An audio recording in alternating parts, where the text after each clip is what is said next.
أعوذ بالله من الشيطان الرجيم بسم الله الرحمن الرحيم الحمد لله سبحان الذي هدانا لهذا وما كنا لنهتدي لولا أن هدانا الله لقد جاءت رسل ربنا بالحق قالوا سبحانك لا علم لنا إلا ما علمتنا إنك أنت عليم الحكيم رب اشرح لي صدري ويسر لي أمري واحلل عقدة من لساني يفقه قولي يفوض أمري إلى الله بصير بالعباد الحمد لله رب العالمين والصلاة والسلام على أشرف الأنبياء والمرسلين خاتم النبيين أبي القاسم محمد وعلى أهل بيته الطيبين الطاهرين المعصومين المظلومين الذي أذهب الله عنكم الرجس أهل البيت ويطهركم تطهيرا اللهم صل على محمد وآل محمد. I would like to welcome everyone to another session of connecting with this beautiful holy book, the Word of God, and a source of light, joy, harmony, peace, enlightenment for our hearts. It is the dhikr and this remembrance that is the food for the soul. And it is in the names of Allah that we find the secret doors to unveilings and realities that the heart so yearns. So, inshallah, continuing with our discussion into the names of Allah subhanahu wa ta'ala, we are doing Surah Fatiha and we're on Allah's name, Rahman and Rahim. And we are doing this discussion through the book of Rosina Fozia Al Ravi, this book over here. And let us continue with our discussion. I'm going to start from the middle of the page where it says, when the heart is healthy, it makes the whole body healthy. And when sick, it weakens the entire body. It weakens the entire body. So let your heart become your guide and let your mind connect to your heart so that you may become whole. Allah, let me become whole through your kindness. Through your kindness, let me feel the inner sun that shines on everything and everyone without distinction. The inner sun we so often within, the inner sun we so often feel within ourselves is part of our true being.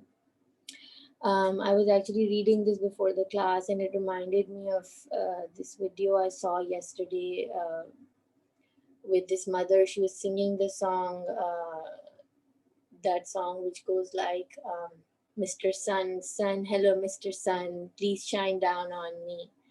And what they were doing is that they were saying, let us activate the light within ourselves. Important place in mysticism.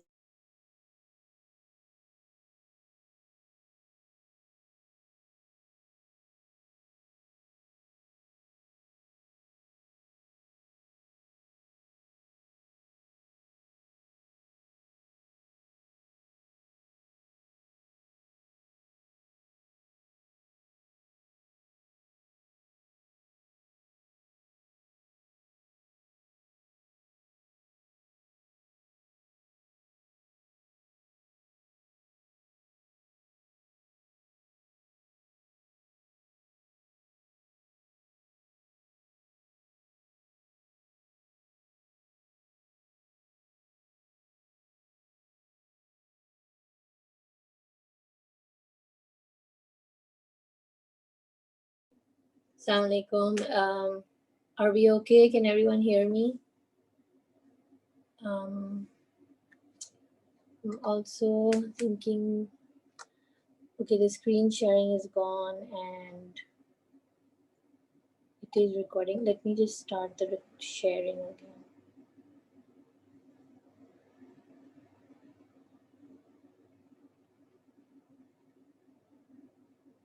Thank you, Zara. I'm just going to start the screen sharing in 2 seconds and just.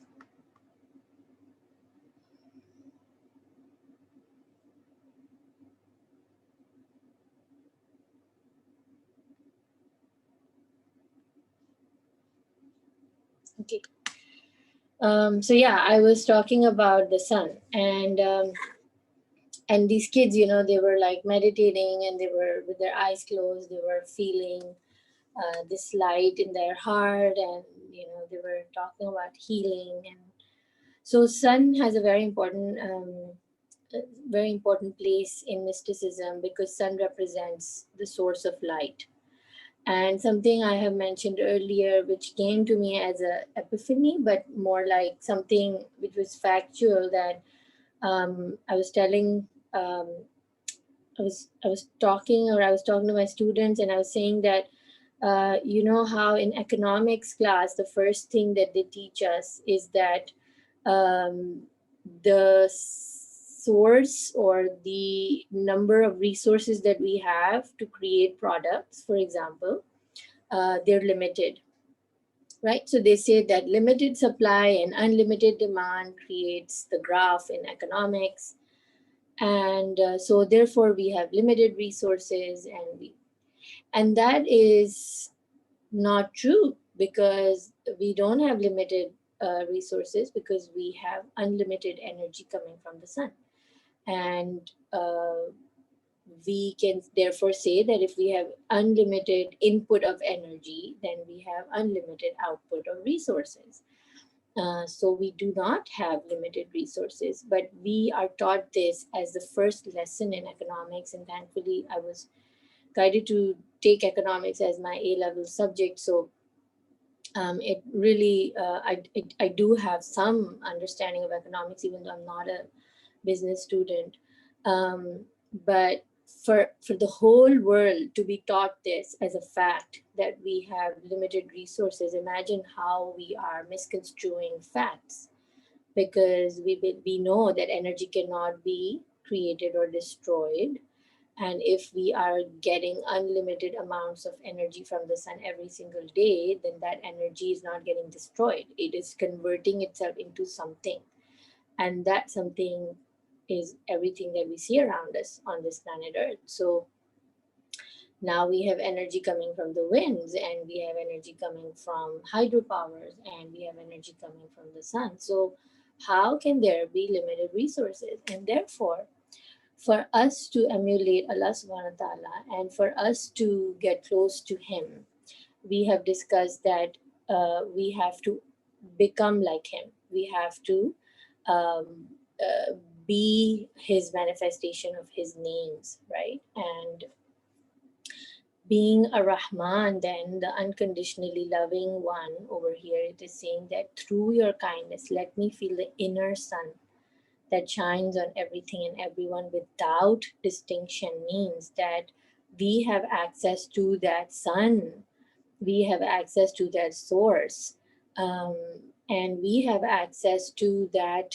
which doesn't end, it is unlimited. So as I have said it earlier, that Dr. Wayne Dyer gives a very beautiful analogy, that the river is flowing with its unlimited, unbounded, you know, water. The abundance is unlimited.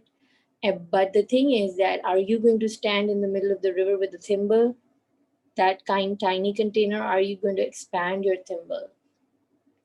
And I always remember Imam Hussein whenever I give this example, because I believe that you know, saints like Imam Hussein, Awliya Allah like Imam Hussein, they were able to expand their cup so much that they broke it, and they became part of the ocean. And for them, then there was no distinction. So, you know, for us, we are the dust of their dust. So for us, it's very difficult to understand. We're just at that beginning level, elementary, tertiary level of understanding that what is this abundance? Where is this abundance? How do I access this unlimited abundance, which the mystic says within you? Rumi says that you were, you know, you were, thank you, Fatma, you were, you're looking for the treasure outside of you. The necklace that you're looking for, it's around your own neck. So this is our state, and our states change. There is tagayyur, there is you know, change, constant change in our states, and um, it is these states that bring us to our knees, and it is the states of helplessness and fear that take us to dark places where we seem to lose ourselves, we seem to find confusion, we lose our certainty. But how do we find this sun which shines so brightly that it brings light to every confusion, every doubt, and brings faith in every situation of fear? I felt guided to share something that I have recently felt through beautiful people who come into our lives. And what I noticed is that, you know, nobody can agree on everything, right? Because we have been designed to have differences of opinion. We are constantly talking about agreeing to disagree. But, when we're in close contact with relatives who we are doing everyday life with, um, and then in COVID, we're not going out so much and we're constantly in interaction. A lot of these differences become highlighted and accentuated. And it becomes difficult sometimes to say, okay, I agree to disagree, but then, okay, for example, I want to eat soup for dinner, and the other person like, no, I want to have steak for dinner. And, you know, how do you agree to disagree if you can only order one thing? So these are like, it's a very trivial example, but the thing is that a lot of times we say, right, that it's easier said than done. So, what is this situation that we're talking about where we feel stuck, right? Now, I was actually writing a blog. I wrote an article for a blog, and I've always asked this question about family interactions: that how can the family of the Ahlul Bayt be inspiration for us? Because, as a child, I always felt that, the Holy Prophet was the gentlest of the gentlest, he was the kindest. If he is so amazing, then how is it that anyone can have a conflict with him? Okay, Bibi Fatma was the best of the women, Salam Allah alayha. Imam Ali, the best of men, Hassan Hussein, alayhi salam, the Sayyid Shabab Ahlul Jannah. So how can they have discord? How would they be an inspiration or a role model for me? Because everyone is amazing, and everyone is God conscious, and nobody would be stepping on each other's toes. Um, and what I realized yesterday is that the reason their system was working so well, or the reason we call them these role models or beautiful people, is because they were constantly busy with perfecting their own selves. All right, so they were in a state of self purification constantly. They were not pointing fingers at other people, they were not in a state of expectation from other people, and they were not out there to correct the other members of the family, is what I understand. Because it's a hadith from the Holy Prophet that says that there are 70 ways of doing tabligh, of spreading a good message. And the last one is from your tongue. And the first one is from your ikhlaq. And so the idea is that they were beautiful people, and they are role models, because what they were modeling for us was that mind your own business, right? Do your own work, be busy with your own self purification. Make sure that you yourself are constantly aware of what you are doing. um, and the Chinese proverb that, someone who blames others has not started the journey, one who blames themselves has started the journey halfway, and the one who doesn't blame anyone has reached. It keeps coming up because that is the journey of Tawheed, right?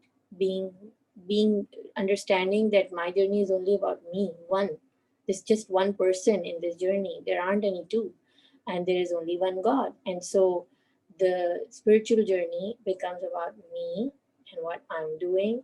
And therefore, when I'm in a family situation where there is a discord or this difficult situation, if the focus keeps coming back to myself, then I will be able to uh, perfect myself through that situation? How can I keep my calm in a state of disharmony? How can I stand with my truth in faith without stepping toes on others' toes?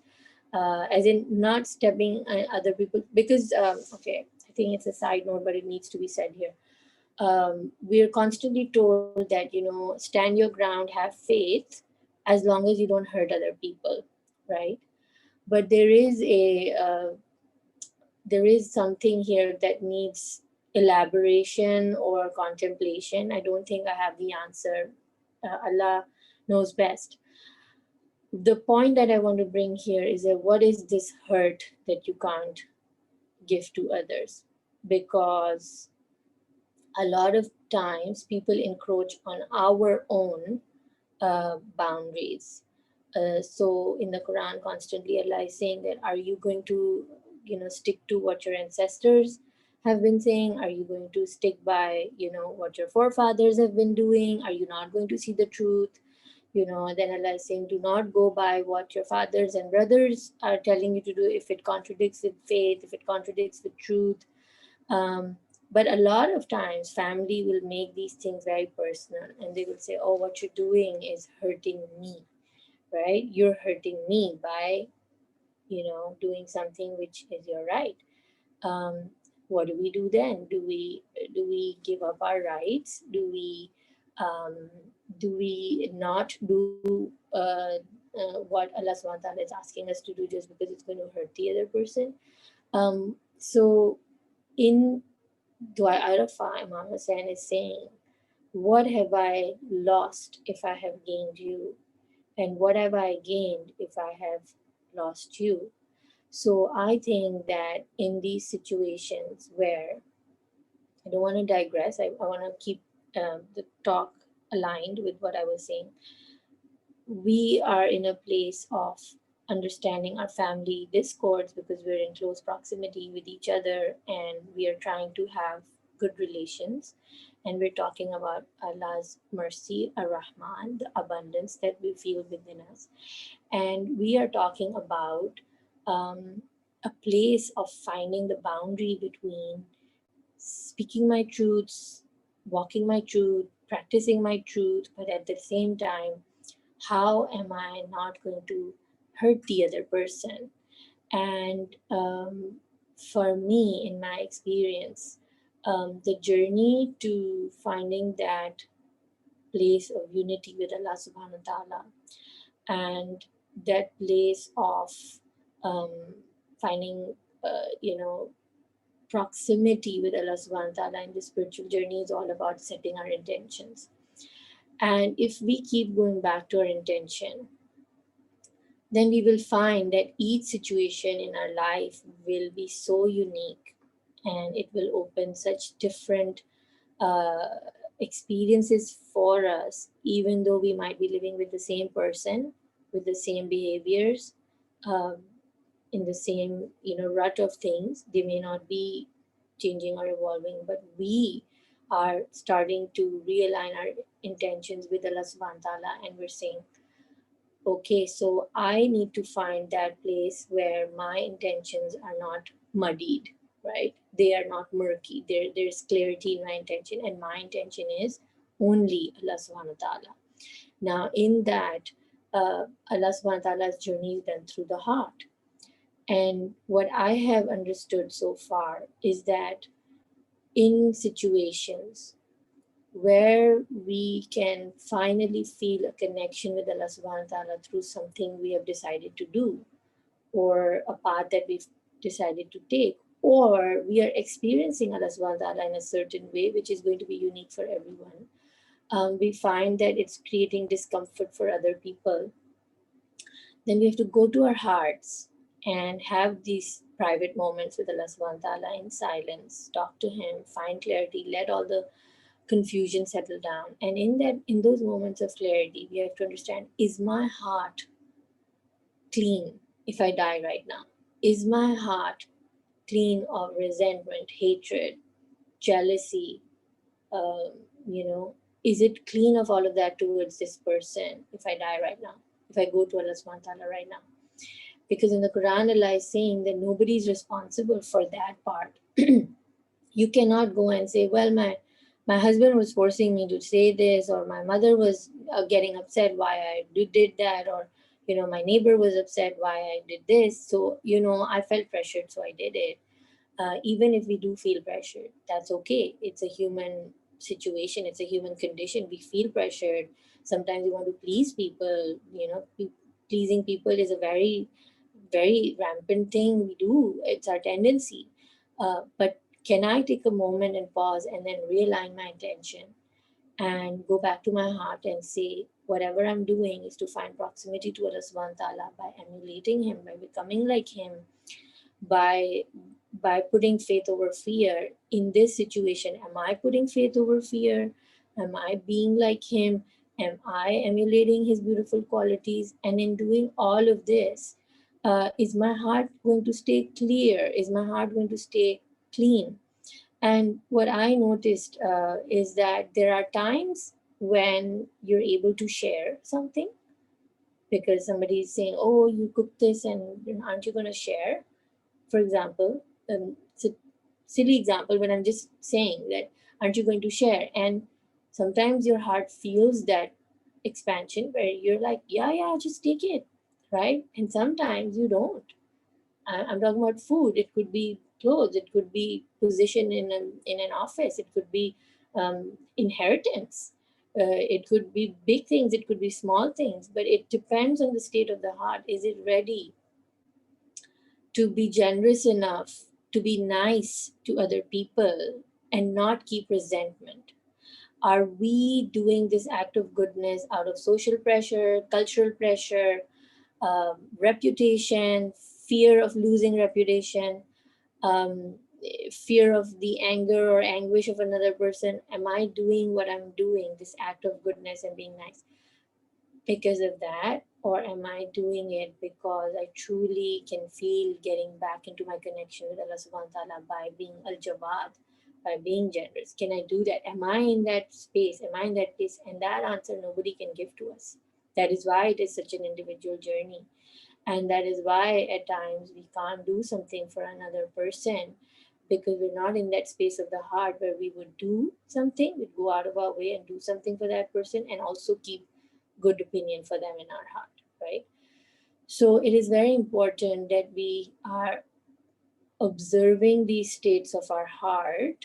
And therefore, this is where this analogy of the river, this expansion of the thimble becoming a cup becoming a jug, and becoming a tumbler, like that growth of the heart is this.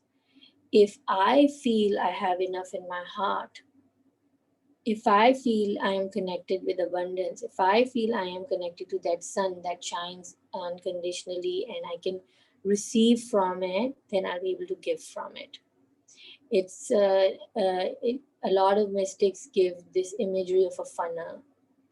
Can you feel that your heart is not just a container but a funnel, and the water just goes through it, and none of it is it doesn't, none of the whatever water, whatever abundance is flowing through that funnel doesn't belong to the funnel. It doesn't contain it. It's just a conduit. It's just a pipe through which the water is flowing. And if we can come into that mindful state of understanding this abundance of Allah subhanahu wa ta'ala, then that dissipates fear. Because fear comes from a place of lack. Fear comes from a place of uh, hopelessness in not having enough, of not having trust in a good outcome. So when we're talking about good outcomes, we have to believe that for Allah, the treasures are so infinite that He can bring about an outcome which is good always. If He's brought it about 10 times, He can bring it about 10 more times, infinitely. So, in every sense, can we let go of these fears because of lack? And if we can connect to the sun, the source of goodness, abundance, then we enter a state of patience, we enter a state of um, having a good opinion, and we can enter in this moment right now a state of calm, peace, letting go, handing over, like you give up your anxiety, because in our, in Urdu, we say, kya hoga, what will happen? We're stuck, what will happen? And this what will happen is what? Again, um, we've been discussing this a lot. It's again going into jumping into the future. And personally, I realized that a lot of times when we make this intention to with Allah subhanahu wa ta'ala and say, oh Allah, I want you. I want to come close to you. Take me wherever you want me to go. And you know what? I just want you. And we're saying it and we're asking for it. And then, life just seems mundane. Every day is the same. And then, something starts to stir up. And it's not always something fun. It can be difficult, and it can be very challenging, and you realize that those moments of challenge actually throw you back into one practice and one practice only, staying in the present moment, because some situations can be so challenging that until and unless you don't enter the present moment, you will be in a state of extreme fear or anxiety. So if you're in a situation where you don't know what's the outcome going to be, it's looking so difficult, I don't know what's going to happen, how can we go on like this? And for example, in COVID, we're constantly like, how can we go on like this? Like, for how long is this going to happen? And for the true wayfarer, the journey is all about staying in the present moment. So these moments of pain, they actually make us very, very mindful. It's like a buzzer, like a beeper, like an alarm, which starts to go off the minute you exit the present moment, right? So if you're thinking, okay, right now, things are fine, everything is okay, right now I'm okay. But what will happen in the future? And the minute you get into that, the anxiety shoots up, and the future brings tension within us, and that is where fear is, and that is where we are exiting the present moment. And I've read this post so many times, and sometimes we read things again and again in the hopes that they will somehow get absorbed into our heart and get absorbed into our character and get absorbed into our habit. So a lot of times when I repeat things, I'm sorry, but they're a repetition for myself, because these lessons are life lessons. They're lessons that need to be absorbed deep within ourselves. So I I think these sessions are more about me striving towards absorbing these lessons more. And so I read this post a lot, and I remind myself. It says that fear makes you feel that everything is urgent. There's an emergency, that you need to fix it right now, or give an answer right away, or do something about it right now. But faith says there is time. It's okay. Just take it easy. Just pause, ponder, reflect. So I think that with the whole planet going through this state of awakening, um, a lot of us have experienced that there are more and more people who are looking for spirituality, who are looking for deeper meanings to life, and deeper answers to life's deeper questions. And everybody's insecurities, fears, they have kind of surfaced through this squeezing. We're being juiced, and we're being shown our wounds. And when we come to a place of seeing our wounds, then maybe we can do something about them. So it's a collective state of healing right now. And in this state of healing, what I want to share with you today is something like I think I mentioned in the beginning of the session, which I experienced, is people who come into our life and who can give us the space to say that my love for you or my support for you has no contingency. It does not depend on what you say, what you believe, or what you decide. Okay? And my support is unconditional. towards you. And you can see that that person is somehow showing love, they're showing affection to you, and they are expressing to you that, for example, if it's me, Fatma, I support you unconditionally. But then there are so many other people who don't support us unconditionally. So this is just how I'm processing it. Is there something in me that is enabling the person to give me unlimited support, or is it something within them that is enabling them to give unlimited support? Surely, if it was in me, then that unlimited support would have come to me from everyone, because I would attract that, right? And I'm not dismissing it that, we manifest things that are within us. So even if it's one person, that's another discussion. But when we have people who are coming and giving us unconditional support, there is a beauty within their souls.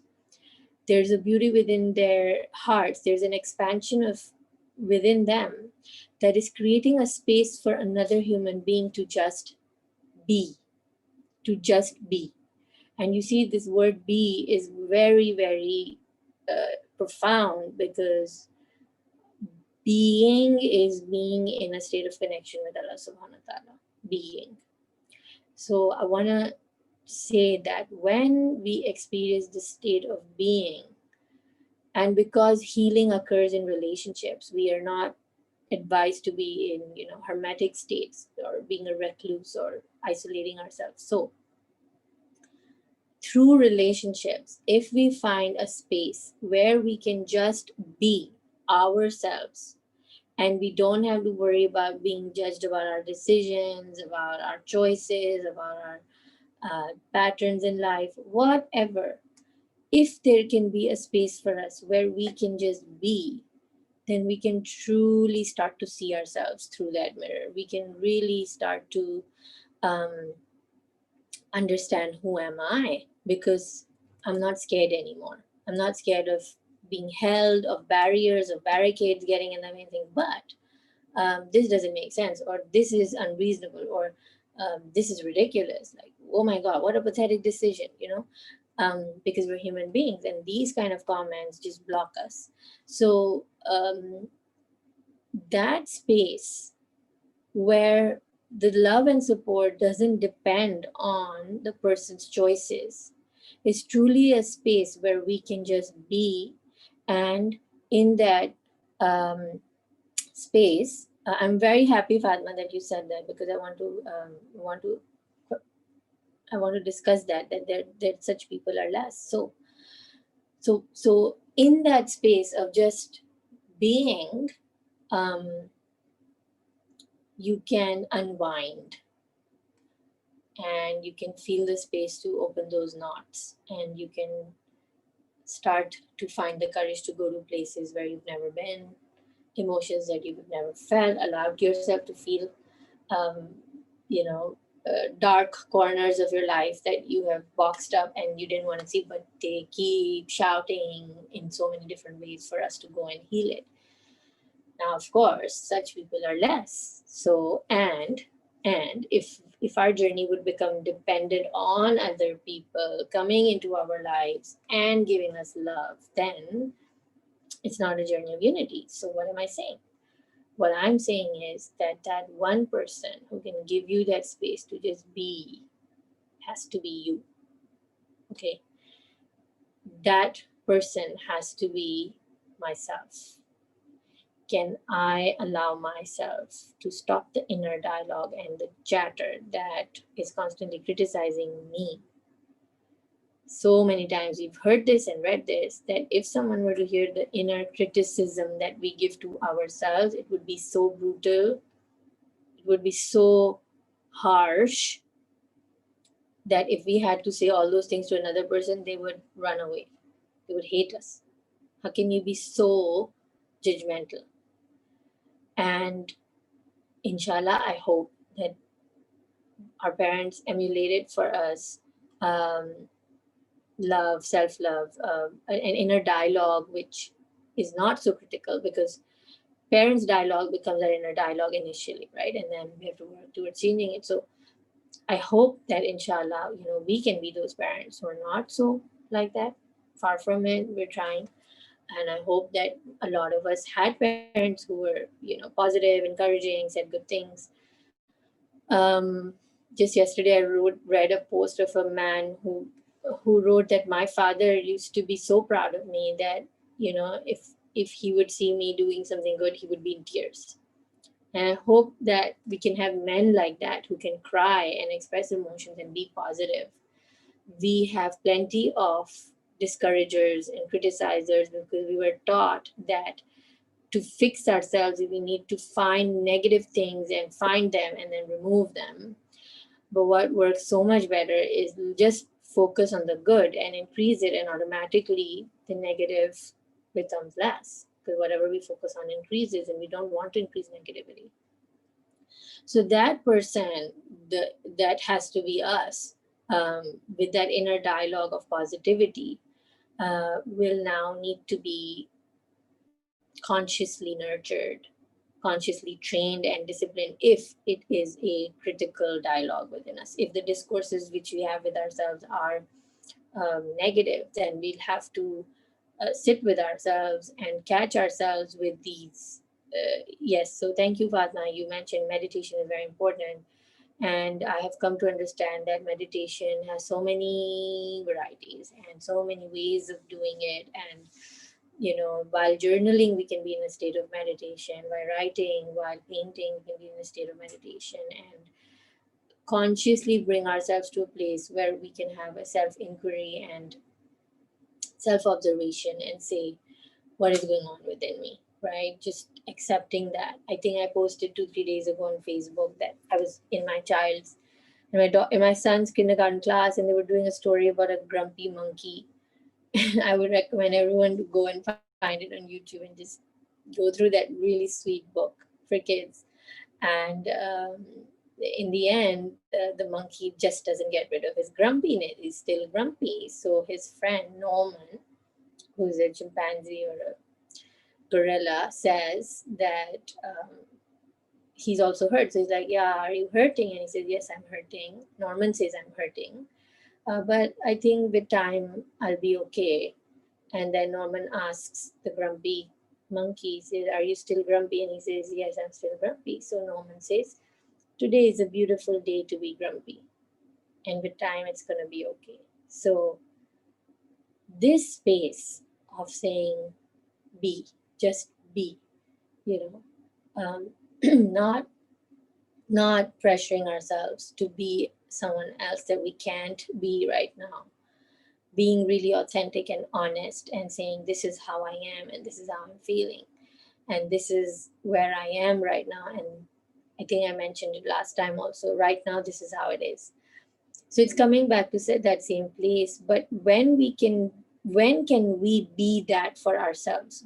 How can we practice that for ourselves? One of the ways I found very helpful for my practice, because I've grown up with a very judgmental inner dialogue, very harsh, and I've been working a lot on myself for that. And what I just like I mentioned something last week, we were talking about using sweet language with others, um, making a conscious effort to be there for others in our circles, um, and then allowing them to just be, even though they are not somebody we agree with, and their actions are affecting us, and they are not on the same page with us. But because this is a journey for the self, it's so hard. I'm not saying it's easy, but can we create that space for others and give them the freedom to just be? And what I have noticed is that just one sentence of telling the other person that it's okay, this is how you're feeling, if this is what you think is right, then that's okay. All I want from you is that you be okay, right? All I want for you is, are you doing all right? Again, do not cross your limitations, by going out of your way to heal someone when you're not healed, going out of your way to be extra kind to someone when you're not able to, um, meaning that don't be nice. Don't, I would never, this comes as a very weird suggestion, but I always say this: don't have to be kind to somebody at the cost of creating gunk in your heart. Okay, like this is something I feel from now is my truth for a while, and I believe that as humans we have limitations. So don't be kind, don't be nice, don't go out of your way to do something unintentionally, without a state of consciousness, without an aligned intention, that can create gunk in your heart. And when we align our intentions, and for example, we don't feel like doing something for someone, but if we choose this as a prescription, and we say that I want to create a space to just be and experience this state of Allah's, name Ar-Rahman, where there is unconditional space and love and acceptance. And I would like to practice this as a prescription. And because of that practice, I would like to give this to another person as a gift. I want to be the giver. I want to be in a space of giving and not receiving. Um, from people. We receive from God and we give to people, right? We always want to receive from God. And even when we receive from other people, we see Him giving it to us, Allah giving it to us, right? Again, that's something that we keep repeating to ourselves, that we want to remove the veils and just see Allah subhanahu wa ta'ala in all of this. So if we align our intention as a prescription and we say, I want to work on this and I want to give this space to another person, another human being, then a lot of times we can find within ourselves the cup expands a little, okay, little by little. We can find that we find the courage within ourselves to step up and say, I can do this. And a lot of times we stand up and we fall, and we can do it and then we can't do it. We can do it once and then we can't do it 10 times, and that's okay. Because winning is not about getting to the finish line, winning is about never giving up. Winning is not about being the best or better than the others. Being a winner is about being better than ourselves every day, or even if you're not getting better. Personally, I think we go backwards sometimes in our journey, and the only thing that defines a winner is someone who doesn't give up. So we keep trying and we keep doing this. It's not easy, very hard, but to bring awareness to this, to see it. Okay, there is this thing, and again I say this, that we're human and being. Human is the body part, being is the soul part, and being in that stillness and silence is where the gold is where the treasure is. So it opens a lot of doors for us into ourselves, to God, to be in that state of stillness. And accepting is what gets us going. Accepting all of the mess, confusion, mistrust, doubt, all of the gunk which is within us, accepting it, embracing it, loving ourselves like an unconditionally loving mother. It's just really therapeutic. And why I was inspired to say this is because sometimes just a simple word can just open up something within us. We can just go into tears. And it's something we've heard before, but there will be moments which the energy shifts. And when we cry, crying is a signal, is a sign that energy was shifted. Something shifted, right? Okay, sorry guys, I just took so long on this. Let me go on. The root Rahama, from which the divine names Ar-Rahman and Ar-Rahim are derived, also means womb, kinship, compassion, and sympathy. These two names are especially healing for human relationships, and they stimulate love and loving compassion among the creatures. By repeating them, people who have the feeling that God has forgotten or abandoned them will find again the opening that they thought had closed. The sound code and meaning of Ar-Rahman expresses the qualities of eternal existence and of infinity. It is a deep, innate, eternal quality without which nothing can exist. Besides Allah, out of whom all names flow and accentuate the various aspects of the One, Ar-Rahman is the door or mother through which all divine names come into existence. The Quranic verse Kataba Allah nafsihi rahma. Allah has willed upon Himself the law of grace and mercy, means that Allah has written on the divine heart the word Rahma, mercy, thus indicating that all the divine names flow through this door before manifesting in the world. And you see, when Allah is saying that it is written in your heart, then what it also means is that it is our innate nature. This is who we organically are. This is our this is where we feel at home.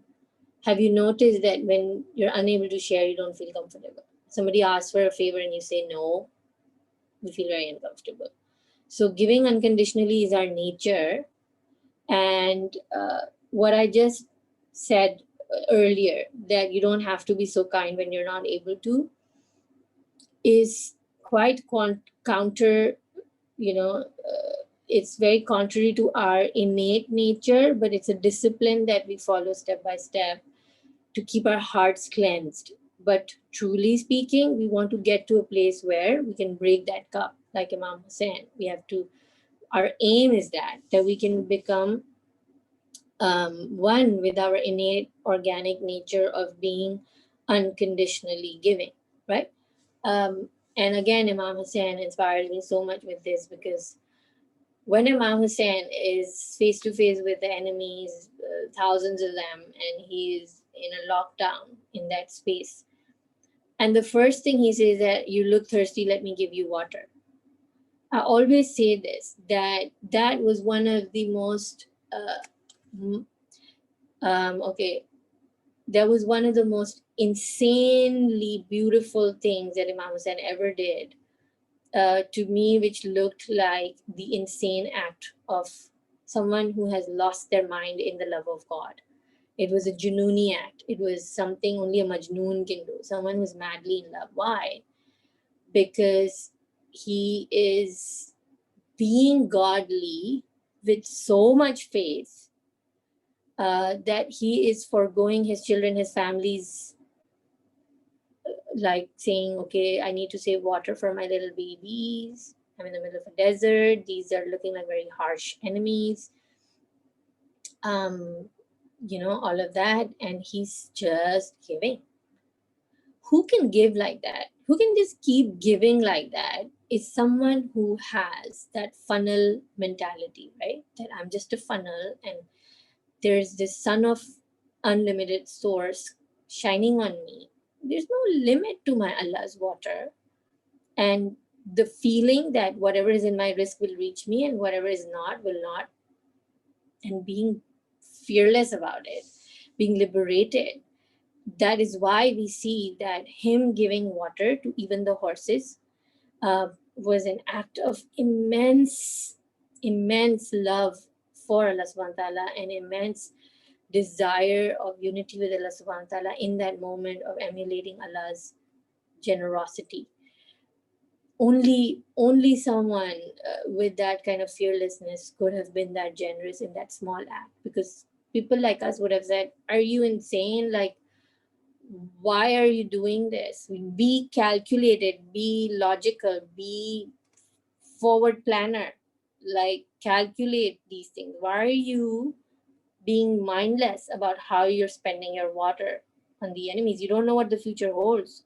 Hold on to your um, resources. Again, we started our discussion with resources, limited resources, but Imam Hussein did not think that his resources were limited. So that is why we see this, the quality of Ar-Rahman and Allah subhanahu wa ta'ala. It's the door, um, or the mother through which all divine names come into existence. And so he was at a place, Imam Hussein was at a place of his innate nature, of his um, um, in a state of being a Rahman, which is Allah saying it's written on our hearts. It's been kataba, nafs rahma. And Ibn Arabi has this beautiful pattern in geometry, which is a pattern that shows expansion and contraction, and he calls it nafs rahma. And it is in our states of contraction and expansion, of feeling generous and then feeling like we want to hold back. We experience states, in states of darkness and light, in states of uncertainty and certainty. Um, there is Allah's mercy. It helps us to experience something that cannot be experienced otherwise. So, in this world of opposites, Allah manifests His beauty through the opposites. In the mud, the lily blooms. In the dark, the stars shine, right? In disease, we see the doctor's merciful, hand of shifa. It is not in this world of manifestation not possible to have manifestation without opposites. This is something Rumi has written extensively about. So I want to go to the right page. I'm just going to open my book. 20, and then 29. So this is page 29. So death itself is connected to this root. That's the word marhum. The one upon whom God has bestowed mercy and compassion indicates a dead person. Before we are born, we are all in this rahma, and after that we return to it. So we human beings travel from one womb of love into the next. In between, we are in a world where we stand and are responsible for our deeds in order to express this primeval knowledge. Trust and follow your destiny. To be truly pregnant means to carry kindness and mercy in your heart and to let all creatures become your children.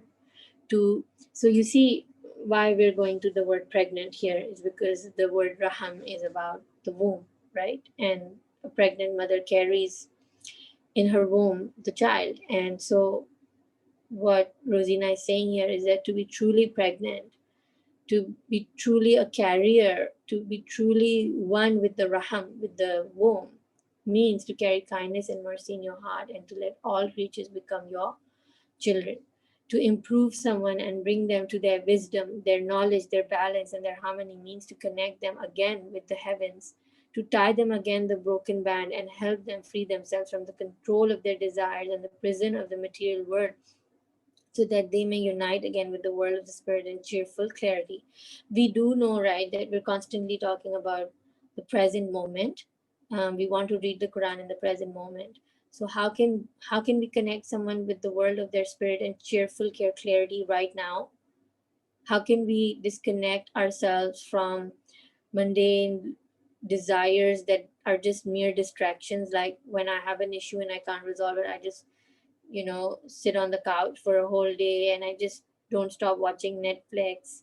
It's fine. Once in a while, it's fine. But to every time numb our pain, to every time run away from our issues by doing something like that is not okay, right? Because we want to find that balance. So, how can we do that? How to improve someone and bring them to their wisdom? I just want to say this one point before I end the session. The wisdom is not within me or for me to give to that person. The knowledge is not mine in me, and I say, okay, I'll hand you some knowledge, I'll hand you some wisdom. The balance and harmony is not mine to give, right? It's all within all of us. We have that unlimited reservoir within all of us. And so the sun that is shining within us gets clouded by distraction, by mindlessness, and by feeling disconnected. Because of this, the nature of this material world, we get lost in the symbols and we forget the archetypes behind those symbols. We get lost in the whales and we forget about what is behind the whale. We get lost in illusions and we forget about the reality that is haq behind those illusions. So the way we can be that pregnant mother who has love uh, for her children. It's for men and women both. I'm not talking in terms of women here. It's for everyone. How can I become that source of rahmaniya? Is that I allow that person to just be and say what? I trust you. I trust you.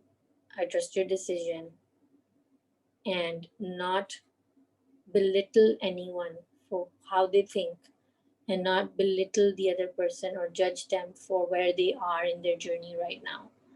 And this is more of a lesson for me than anyone else. It's very difficult, very, very difficult.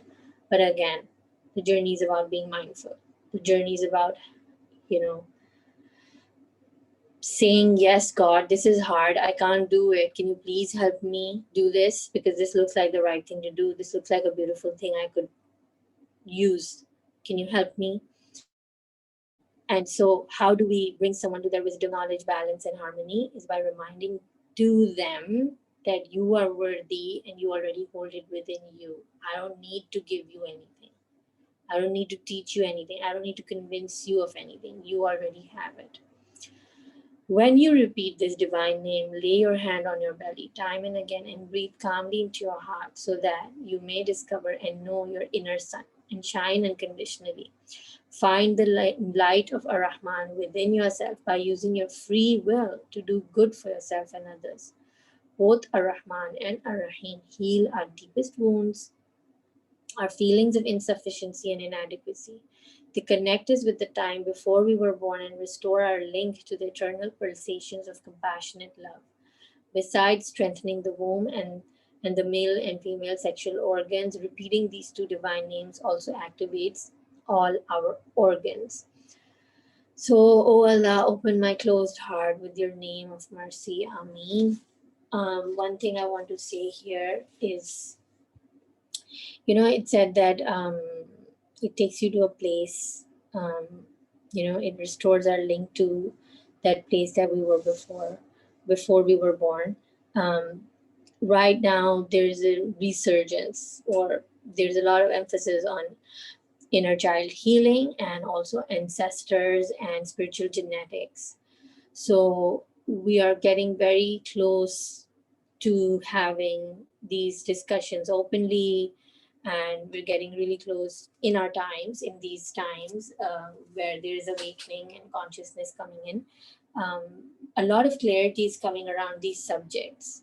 And as we know, the power of these names of Allah are uh, it's huge, and they're like the foundation of so much. They are the foundation of everything, the names of Allah, right? For us in this manifested world. So I would like to invite you to look into these ideas, because a lot of you are searching these concepts of, ancestral healing, inner child healing, spiritual genetics, breaking the genetic code, not letting negative traits, not letting um, negativity coming down, to us from different generations, and not letting it pass over, not letting it continue, right? So we want to be those who can break the chain of these negativities, and Allah's names can be just really, really profound and, deal makers. So let us put our hands up to make a dua to Allah subhanahu wa ta'ala. Oh Allah, in our lost states and our oblivion, and in our weaknesses and dark moments where we get distracted, we lose ourselves, we make mistakes, oh Allah, I come back to you and I hand over my mistakes to you. The silly things I say and then regret, the silly acts I do and then I feel remorse, the mess ups, the mistakes, the ridiculously unbelievable, in the moment things I do which embarrass me to my own self. Ya Allah, I hand it all to you. I give it to you and say, Ya Allah, I'm human. This is who I am. This is what I do. But you are not this. You are perfect and you are the healer and you are the fixer of all things. So, yes, Allah, in your embrace, I'm just going to be. And I'm just going to have that faith of a child who's thrown up in the air and giggles, knowing that he will be caught. Allah, with that trust, I hand over all of my brokenness and flawed self and ridiculous parts of me to you and say, Ya Allah, I will walk ahead with faith. I will walk ahead with trust. I will move on from this moment, handing over all of my regrets and remorses to you, knowing that for you it's easy, knowing that you will take care of everything. You have got my back, Ya Allah. Oh Allah, there is a lot of pain and there is a lot of hurt in the world at this moment, especially. Allah, if we're birthing, if we are going through this stage of spiritual growth, Ya Allah, make it easy for us, guide us, keep us on the straight path, Ya Allah. Keep us conscious, keep us mindful, keep us aware, and bring healing to this world and include us. Give us the honor of being those vessels who can be that funnel that can bring your generosity, your healing, and your love into the world and enable us to be the helpers of the Mahdi, who is nothing but healing to the world. Ameen Ya Rabbal Alameen. Allahumma salli ala Muhammad. So I'm going to stop the recording now and